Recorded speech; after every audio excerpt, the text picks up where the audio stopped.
qui s'appelle la Torah. Et toute la force du Ham Israël, c'est pas d'Afka, les synagogues, où tout le monde prie, on se réunit dans les choules. C'est pas ça qui tient l'Am Israël. Dans les pays où il y avait plus de Torah, au bout d'une ou deux générations, il n'y a plus personne dans les choules non plus. La seule chose qui maintient l'Am Israël à travers toutes les sociétés, toutes les générations, tous les pogroms, toutes les difficultés, c'était toujours le fait qu'on a vécu autour du Sefer Torah.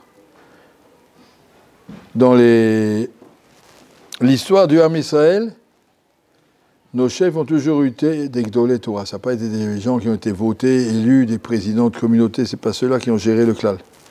Qui a géré le klal Israël? C'est toujours les Gdolei, Chachmei à Torah, que ce soit Pnei Yoshua ou le Shagat Aryeh ou le, je sais pas, chacun à son époque, à sa situation. Ashkenazim, Sfaradim, c'est toujours les grands rabbanim qui gèrent le peuple.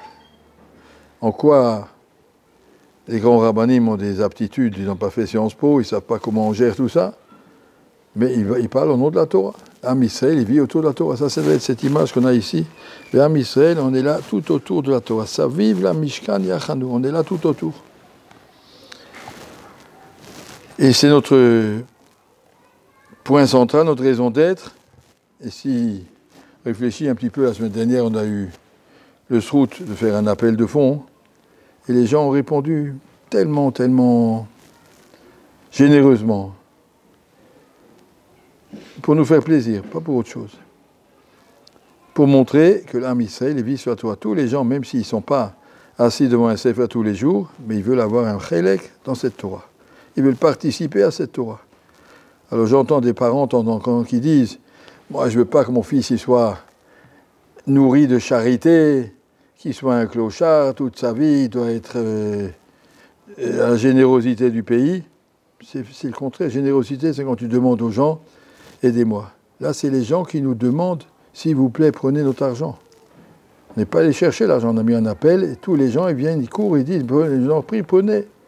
On a déjà fini, non, on peut encore prendre, on peut encore payer, les gens ils veulent, c'est pas que nous on est demandeurs. On leur dit, on a besoin pour faire tourner la yeshiva, mais nous on veut un chèque dans la yeshiva, on veut tous participer. L'Am Israël, il vit autour de la Torah, c'est pas, Khalil n'a pas, surtout pas pensé que de prendre l'argent du tzibour, ça s'appelle une tzedaka. C'est pas une tzedaka. L'avdil, quand la France elle paye pour les facultés de médecine, des sommes énormes. On ne dit pas que les footballeurs sont des mendiants, qui reçoivent pour rien faire. Le pays est prêt à payer pour ça. Les médecins, on est prêt à payer pour qu'il y ait des médecins. Ce n'est pas une charité, c'est un besoin, la société, elle doit s'en comprendre. Une société, si elle ne paye pas ça, eh ben, c'est une société primitive, c'est-à-dire qu'il ne restera plus rien. Si le Ham Israël vit autour de la Torah, l'Am Israël a une raison d'être. Le Rav Shach nous avait expliqué, à l'époque, il distribuait un petit peu d'argent au ministère, il distribue de moins en moins, en tout cas, le ministère des cultes distribue un petit peu d'argent pour les yeshivot. Et comme ça demande beaucoup de formalités, beaucoup de trucs, moi je suis allé chez Rav Shach, j'ai dit, ça ne m'intéresse pas tellement de prendre ça, c'est trop compliqué, c'est pas grand-chose. Ça me paye à peu près les yaourts, la yeshiva, à peu près un petit peu le fromage blanc, c'est tout ce que ça me court. Ça ne vaut pas la peine. Il a dit, mais il faut le prendre, cet argent. Parce que sinon, dans le ciel, on dira, ce pays juif, ils ont de l'argent pour le foot et pour les théâtres et pour les facultés, même les facultés qui enseignent le grec ancien et le latin ancien. Et pour la Torah, ils n'ont pas d'argent.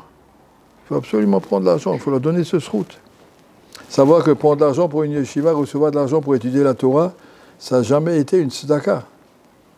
Il y a marqué un jour en Aour qu'il faut s'écarter, ne prends pas de zaka. Assez Shabbat Rachol, vis avec le minimum, mais ne prends pas de zaka. Mais pour l'étude de la Torah, au contraire, Issachar ou Zvulun, c'est un dougma, voilà, je cherche quelqu'un qui est prêt à s'associer avec mon limoud, et puis voilà, on y arrive. Le limoud à Torah, c'est la centralité, la raison d'être de tout l'Am Israël. C'est ça qui nous maintient. S'il n'y a pas la Torah, l'oulet Torah trashashua yazavat tiboni. Si on n'est pas la Torah, on aurait déjà été perdu. Regardez le judaïsme de France. jusqu'en 1960 que les Sfaradim nous ont sauvés. Mais tout ce qu'il y avait jusqu'en 1960, il n'en reste plus rien, plus grand-chose. Et puis il n'y avait pas du Yeshivot, il y avait Aix-les-Bains et Fublin à l'époque. Il n'y avait que des Sfaradim là-dedans, il n'y a pas d'Ashkenazim. Tous mes copains Ashkenaz de Mulhouse, il y en avait peut-être 60 aux EI. Il n'y a aucun qui est resté. Peut-être un ou deux qui sont mariés avec des Juifs. Disparus, à Nuit Brune, tout le judaïsme ashkenaz de France, où ils sont. Dans les cimetières, on les voyait à l'époque, Erev Rosh Hashanah, Erev Kippour, pour faire un Yizkor. Heureusement qu'on a eu les Sfaradim qui sont venus, qui ont ajouté un peu de triout, mais tout ça parce qu'il n'y avait pas de Torah. Là où il n'y a pas de Torah, il n'y a aucune possibilité de se maintenir. L'Am Israël, il doit s'en voir, comme on voit dans cette paracha, vivez autour du limoud à Torah. C'est ça toute notre protection, toute notre force, tout notre maintien, et Bezrat Hashem, comme ça on arrivera au Mashiach. J'ai une seule, c'est un petit peu ficha. La Torah ne s'arrêtera jamais. Amar Hashem me'ata ve'adolam. Je vous dis, c'est un brit, une alliance que j'ai signée avec l'Am Israël. La Torah continuera jusqu'au bout. Alors d'aller étudier la Torah, c'est pas se dire je me destine à être un mendiant, un clochard, je me destine à faire ce qui est le plus beau. Pas tout le monde en est capable. Pas tout le monde, comme Midrash, il nous dit, il y a des palmiers, les tzadik katamar. Les palmiers, ils grandissent d'abord beaucoup avant de faire des fruits. Les fruits, ils viennent plus tard. Et sur les fruits, il y a beaucoup de fruits, mais aussi beaucoup de petits machins qui sont rien du tout. Midrash, il dit aussi, dans l'Am Israël, il grandit, il grandit. Il y en a qui sortiront de Midrash Hamim, il y en a qui sont des bons petits juifs. Mais heureusement qu'il y a des palmiers, heureusement qu'il y a ça. C'est ça qui nous maintient. Alors celui-là qui sent qu'il est capable de s'asseoir et d'étudier, et de connaître la Torah, et ensuite de la transmettre, et de l'enseigner, et d'être un posek, et d'être un rab, et d'être quelque chose utile pour tenir la société. Surtout pas penser qu'on est des ralilas, des parasites de la société. C'est nous qu'on maintient la société. L'Am Israël, il vit sur nous, et les gens nous donnent l'argent pour ça, comme on donne l'argent, les Havdil, à l'OM ou au PSG, où on donne l'argent à une faculté comme ça. Les Havdil, on donne l'argent à la yeshiva. C'est pas que la yeshiva demande, c'est eux qui courent vers nous. 420 000, je ne sais pas combien on a reçu comme ça, qu'on n'a pas supplié personne. On leur a dit, vous voulez participer, et voilà, c'est une bonne occasion. Comprenez que c'est cet argument de dire, je ne veux pas être un mendiant. Moi, je me rappelle, j'étais allé chez Rav Shach à l'époque, quand j'étais jeune à Vrère. Je vivais très serré. Il y a des jours où on avait vraiment le minimum, un petit peu moins, et puis bon, ça allait quand même. Puis Rav Shach m'a appelé, il m'a dit, s'il y a des gens qui te proposent de l'argent, ne refuse pas. J'ai dit, mais si j'ai pas besoin, je ne vais pas prendre de tzedaka pour rien. Il m'a dit, c'est pas de la tzedaka. Les gens veulent avoir un chélek dans ton limoud, il y a des gens qui veulent s'associer à toi, ils te proposent de l'argent, prends-le. Si tu n'en as pas besoin, c'est du luxe, tu as dit, pas cherche quelqu'un d'autre. Mais tu en as besoin, tu vis très serré, c'est pas comme ça qu'il faut. Bien comprendre que l'argent qu'on prend, Raphaël Kanievski, il amène dans le Sefer d'Ilchot Tzedaka, qu'il amène à la fin des Remouna, dans Ilchot Matodanim, et là-bas, il amène du Chafetz Chaim, qu'on n'a pas le droit de dépasser plus que 10 ou 20% de ses besoins, de ses revenus pour la Tzedaka. Mais si c'est pour l'Imoud Torah, on peut y aller largement plus. Parce que l'Imoud Torah, ce n'est pas une Tzedaka que je donne, c'est un investissement. Il est 100 000 euros par mois que je gagne. Ne dépasse pas 20%, je donne 20 000. D'accord, mais qu'est-ce que tu fais avec le reste? Je vais l'investir. Eh bien, il dit, tu peux l'investir dans la Torah, c'est le meilleur moyen. Tu as le droit d'donner jusqu'à 80 000. Il y a un monsieur qui est venu chez Rav Steinman et qui lui a dit, Rav, Baruch Hashem, je gagne 100 000 euros ou dollars par mois, et avec ça, je paye tout un kollel, 1000 avrechim chaque mois. La moitié de ce que je gagne, je donne pour mon kollel. Steinman le regarde comme ça, il dit, alors toi seul, tu dépenses autant que 1000 avrechim. C'est tout ce que tu sais faire. Diminue.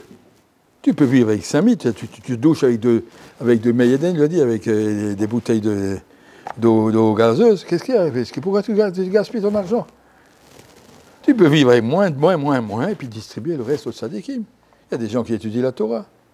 Alors chacun a Darga où il est, mais juste comprendre, ça n'a rien à voir avec Ilchot Tzedaka. C'est un investissement, c'est un placement. On est là pour aider, sauver l'Am Israël. Ça, c'est la paracha de Bamidbar. Toute la paracha nous apprend ça. Chacun a sa place tout autour du Mishkan. Il y en a qui sont de ce côté, il y en a qui sont de ce côté.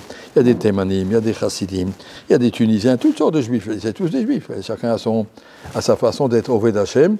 Mais il faut savoir que tous on vit autour d'un point central qui s'appelle Ekdolé Israël. nos gdolim, nos chachamim, nos tzadikim, qui nous disent comment gérer la situation. Shavua tov umevorach.